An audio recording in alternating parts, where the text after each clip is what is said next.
नमस्कार साथियों, मैं जयश्री सभी का स्वागत करता हूँ।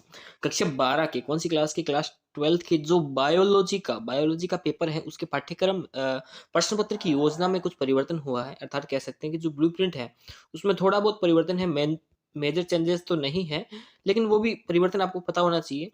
तो आज की इस वीडियो में हम जानेंगे कि ब्लूप्रिंट को जो है कैसे देखा जाता है, ब्लूप्रिंट से प्रश्न कैसे आते हैं और ब्लूप्रिंट हमारी परीक्षा के लिए कैसे महत्वपूर्ण रहता है और कौन-कौन से पार्ट हमारे इसके लिए महत्वपूर्ण है। तो वो हम इसके अंदर देखेंगे, ठीक है? इसके साथ ही बहुत सी महत्वपूर्ण जानकारी है इस वीडियो में मिलेगी आपको।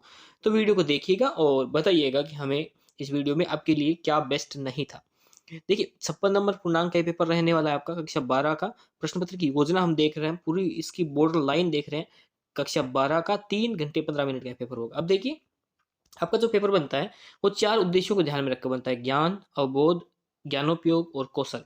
ज्ञान में कौन से प्रश्न आते हैं, अवबोध में कौन से प्रश्न आते हैं, ज्ञानोपयोग में कौन से प्रश्न आते हैं और कौशल में कौन से प्रश्न आते हैं, ये आपको पता होना चाहिए। देखिए उससे पहले ज्ञान में 22 नंबर के प्रश्न पूछे जाएँगे, अवबोध में 11 नंबर के प्रश्न और अभिव्यक्ति, ज्ञानोपयोग में 12 नंबर के और 11 नंबर के कौशल में पूछे जाएँगे।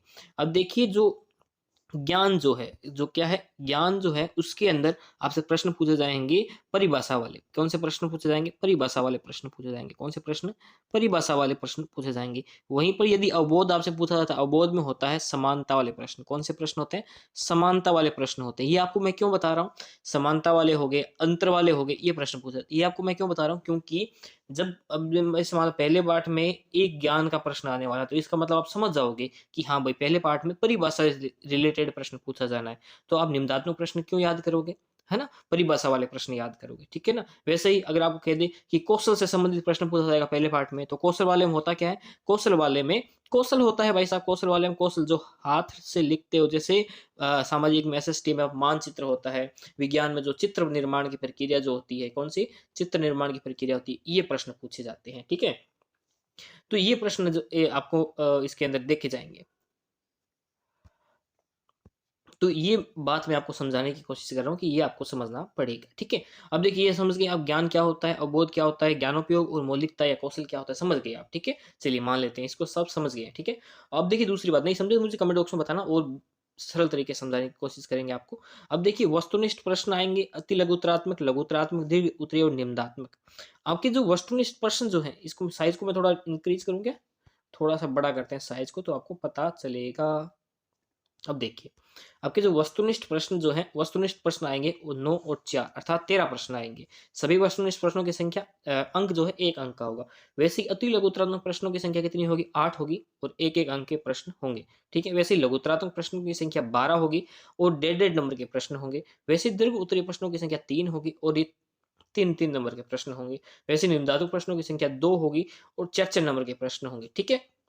इस तरीके से प्रश्न पूछे जाने हैं। अब आपको पता चल गया कि आपके पेपर में वस्तुनिष्ठ प्रश्न कितने, अति लघुतरात्मक कितने, लघुतरात्मक कितने, दीर्घ उत्तरीय और निम्नात्मक कितने आने हैं, तो आप उतने ही याद करोगे। आपके पूरे पेपर में सिर्फ निम्नात्मक प्रश्न 2 ही आने हैं, तो आपको ज़्यादा निम्नात्मक प्रश्न याद नहीं करने हैं। आपको ज़्यादा किस पे गौर देना है, ज़्यादा परिभाषा वाले प्रश्नों पे गौर देना है या जो महत्वपूर्ण टॉपिक है उन पे गौर देना है। वस्तुनिष्ठ में वो ही पूछे जाएँगे, अति लघुतरात्मक परिभाषा वाले प्रश्न आएँगे और महत्वपूर्ण टॉपिक जो है वन लाइनर वाले होते हैं, वो पूछे जाएँगे। लघुतरात्मक अधिकांशतः समानता या अंतर वाले प्रश्न जो है अवबोध के आधार पर प्रश्न होते हैं वो पूछे जाएँगे। वो मैं आगे आपके ब्लूप्रिंट में आपको पूरा समझ में आ जाएगा, बस थोड़ा धीरज बंधाए रखिएगा।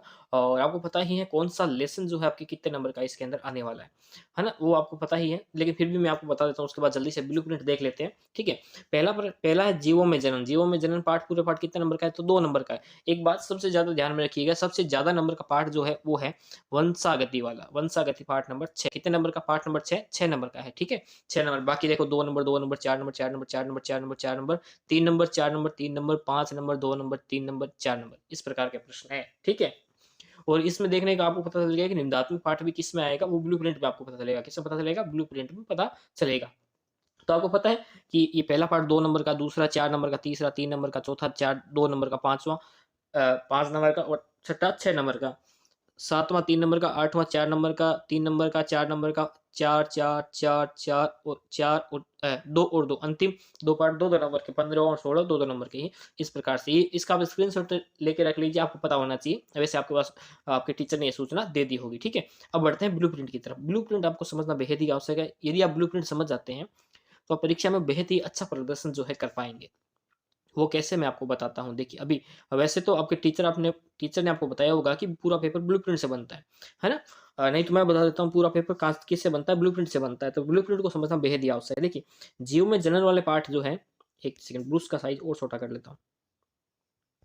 जीओ में जो जनन वाला पार्ट है, जीओ में जनन वाला है, अर्थात पहला जो पार्ट है, उस पार्ट में एक प्रश्न आएगा वस्तुनिष्ठ, एक प्रश्न आएगा अति लघुत्तरात्मक, और दोनों आएंगे किसमें, ज्ञान से संबंधित अर्थात डेफिनेशन वाले प्रश्न आएंगे। किसमें, डेफिनेशन वाले प्रश्न आएंगे। ठीक है, उसके बाद में इस पार्ट में कुछ नहीं आने वाला, अर्थात दो प्रश्न आएंगे, दो नंबर के। तो इस पहले पार्ट में आप निम्नात्मक प्रश्न याद मत कीजिएगा, सिर्फ जितनी भी परिभाषाएं जो है वो याद कर लीजिएगा।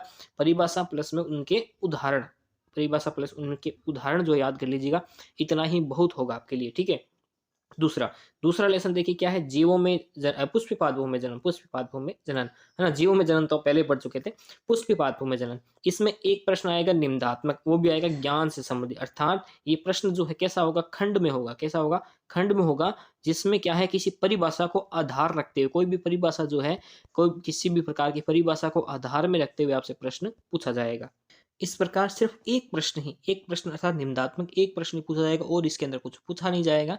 तो इस पाठ के अंदर आपको निम्नात्मक प्रश्न याद करने पड़ेंगे, और निम्नात्मक भी कौन से, खंड वाले, अर्थात इसमें दो दो लाइनर प्रश्न होते हैं, वो याद करने पड़ेंगे, और साथ में ही आपको परिभाषा वाले प्रश्न भी याद करने पड़ेंगे, क्योंकि उसके आधार पर प्रश्न पूछा जाना है।